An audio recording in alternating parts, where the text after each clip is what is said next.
So we're going over arithmetic sequences. They've given us quite a few different formulas to look at, which can be confusing, but really these are the only two major difference, or two different ones, and we'll talk about them. The very first one I'm going to highlight. This is the best one when we're talking about arithmetic sequences. We can pretty much solve everything from this piece of information here. What this says is term with some said number, okay? So an arithmetic sequence is a bunch of numbers in a combination that are going up by the same amount. So an example of that would literally be 1, 2, 3, 4. This is an arithmetic sequence because it's constantly increasing by the same value of positive 1. Just like if we went 4, 3, 2, 1, it would be decreasing by the same value of negative 1. Okay, and then it can go up by more or less than that. They tend to be written, if you were to graph them, as linear functions. Do you remember doing linear functions at all? Yeah. In other words, the slope is the same all the way through. Well, in this one, they have an arithmetic sequence. So your term number is equal to the starting value. And the starting value is, what that means is the very first term. Okay, so not when it's 0, which is, this is what that is very similar to. This would be a linear equation where b is equal to the 0 term. That would be your y-intercept if you remember relating it to linear terms. This is actually the very first term in the sequence, because the problem is when we're talking about arithmetic sequence, they usually start at that value, and that would be considered term 1. I don't know what term 0 is. There is usually no term 0. We start with a value, okay? So that's our first term, which make this would be t2, t3, t4, right? And it continues to tn being like an unknown stopping point, or it could go on forever. That's where we're talking about tn. So a is equal to the very first term plus, okay, the term number, okay, whatever our term number is. So that's what we're trying to figure out. So say we were looking for t at 7, the 7th term, minus the value of 1 times what we're increasing by. And what we're increasing by in this case is positive 1. Okay? Another way they've written this is whatever term number you're looking for, you can just take the number before that and add what it's increasing or decreasing by, which makes perfect sense, right? If we're looking for term 7, okay, well, if we know what term 6 is, and we do in this case because 7 is going to be 7, right? Term 6 happens to be the value of 6, okay? So 6 plus, it's increasing by 1, 6 plus 1 is 7. Perfect, that's term 7. Okay, same thing here. I'll plug it in. Let's say we are looking for term 7. Well, the first value in this is the number 1, right? Plus n being the 7th term, minus 1. Well, the 7th term minus 1 is our, going to be 6, times d. d is a value of 1. It's increasing by a value of 1. Well, 7 minus 1 is 6. 6 times 1 is 6. Yeah. And 6 plus 1 is 7. Boom, we got the 7th term. Okay, so that's all that really is referring to. And what they're saying is when d is greater than 0, technically, I guess so. Let me think about that.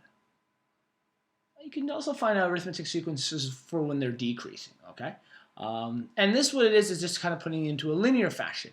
Linear fashion meaning whatever nth term we're looking for, we multiply by the value it's increasing or decreasing, which makes sense. That's like a slope, plus t at b being t at 0. That's our y-intercept. So this is very similar to y equals mx plus b, this formula. That's all they're really trying to say, okay? They've just written it with the specific letters so they can relate it to the formula we have above. Okay, so let's take an example here. Let's actually, before we even talk about plugging in the formula, let's just try to figure out some information about it. A, we got to make sure it is an arithmetic sequence. That means it's increasing by the same amount. Otherwise, we can't use this formula to solve it. So, what did the first amount change by, would you say? 9. 9, that's right. So we've added 9. Now, it's possible that we've also multiplied by 4. We have to continue this pattern to see what is the true pattern in this sequence, right? So what was the next thing happen? 9. Yeah, so it looks like we're actually adding by a value of 9. Perfect. Which letter does that stand for that we just talked about? Do you recall? D. D, that's right. So our D value is going to be 9 in this question. So our formula states that T at n is equal to A plus n minus 1 times D. Great, we've already figured out D. Oh shoot, I didn't actually write a question to this. Let's actually see what they want us to solve here. State a formula that defines each term in the sequence. Oh, okay. So we can state our formula from here. Okay, with that being said, let's actually talk about our term values. Our A is known as what? 3. 3. It's the very first term. In other words, it's t at 1, right? So A is equal to the value of 3.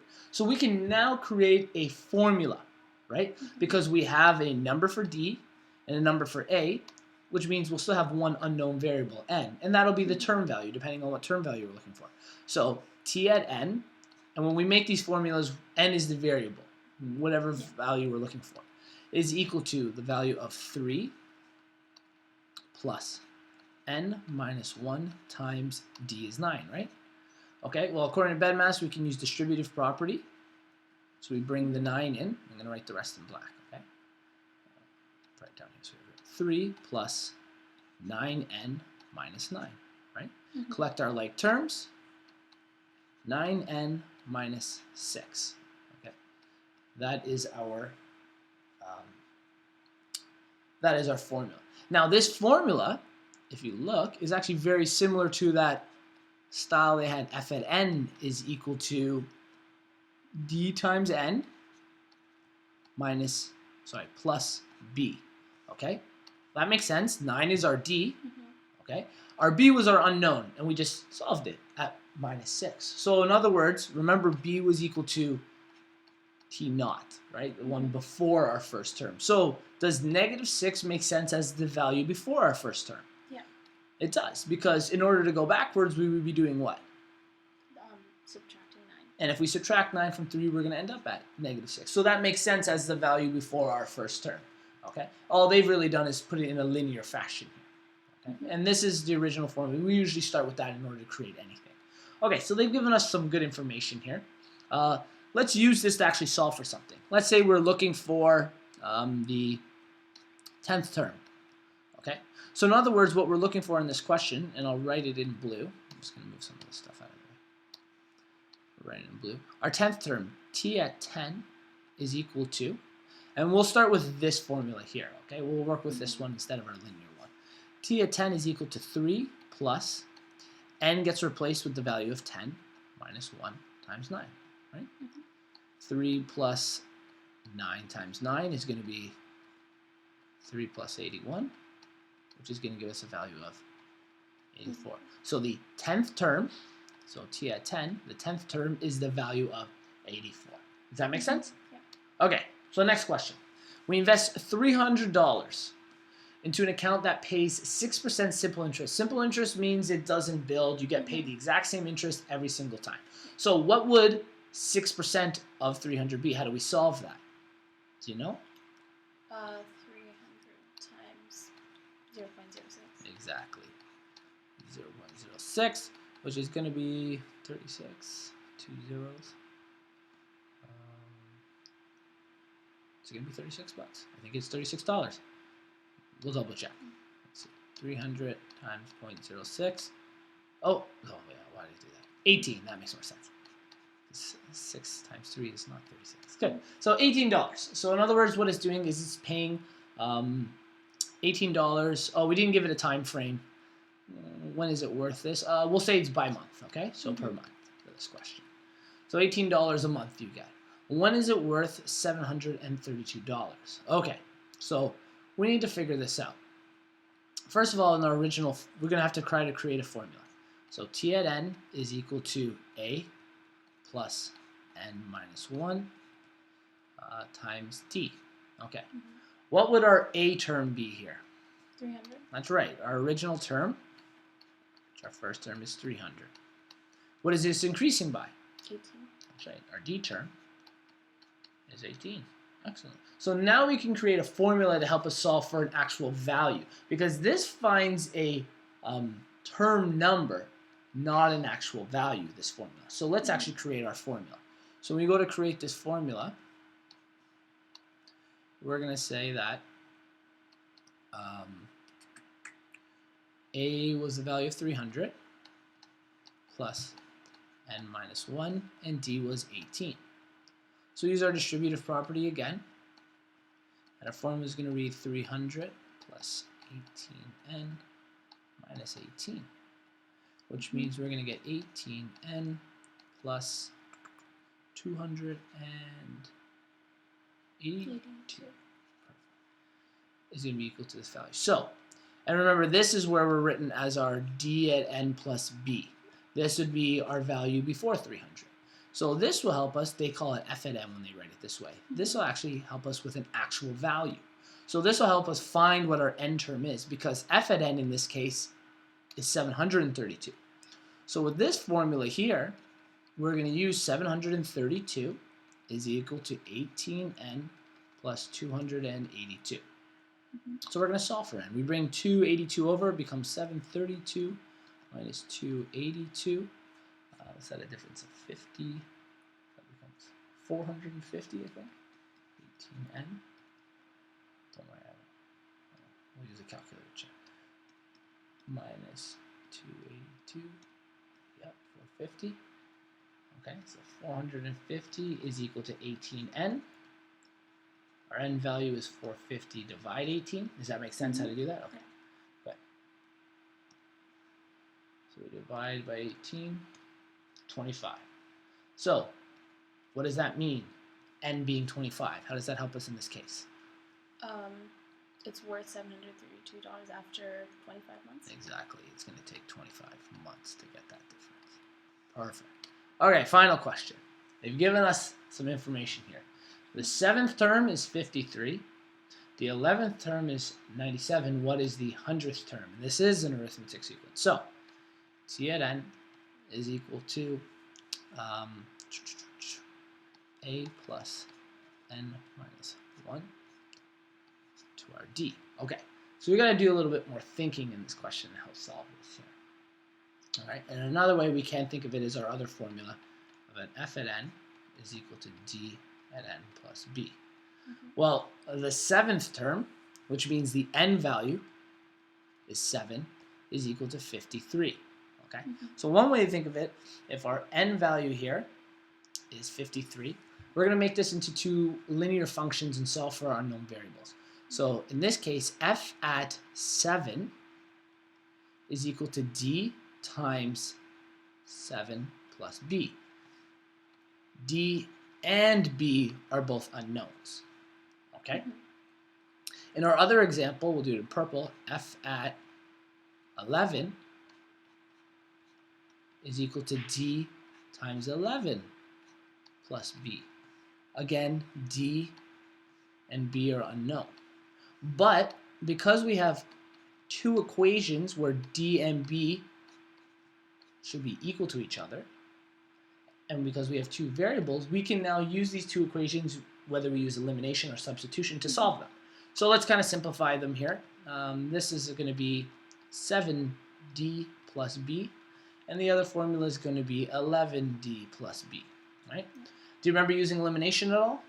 Yes. Are you more familiar with elimination or substitution? Both are fine? Yeah. Okay, so let's say we take elimination here. 7d plus b and 11d plus b. Well, I'm going to use subtraction. And when I subtract these values, It gets rid of it. yeah, it's going to get rid of b. But do we have what it's equal to, each of the terms? Yes. And we do. In this case, 7d plus b was 53. And 11d plus b was 97, right? I didn't write those in. This was 53 here, and this one was 97. So we use our subtraction here. The b's go away. What are we going to get with this? Minus 4d Yep. equals, Use a calculator. 53 subtract 97, negative 44. So, negative 44, which means our d value is what? 11.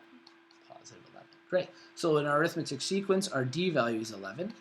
That being the case, we just really need to plug in to either equation. So we'll take the first one, 97 equals 11d plus b. We know d is 11, so we're going to get 97 is equal to 11 multiplied by 11 plus b. 97, that's going to be 121. So minus 121 is equal to b. our b value, so before the first term, 97 minus 121, negative 24, is negative 24. So, our original equation, this guy here, let's rewrite him.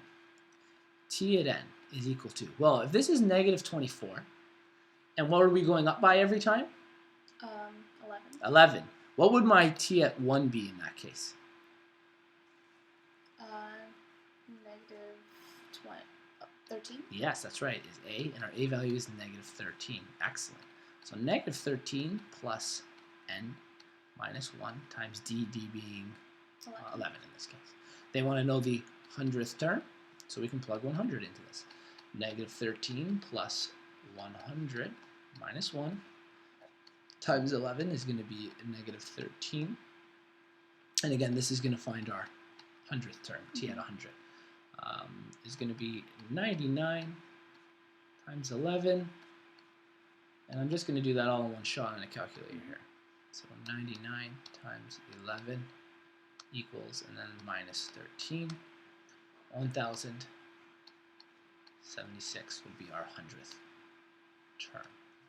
Does that make sense? Okay, so those are all 3 pages we just kind of went through with an arithmetic sequence.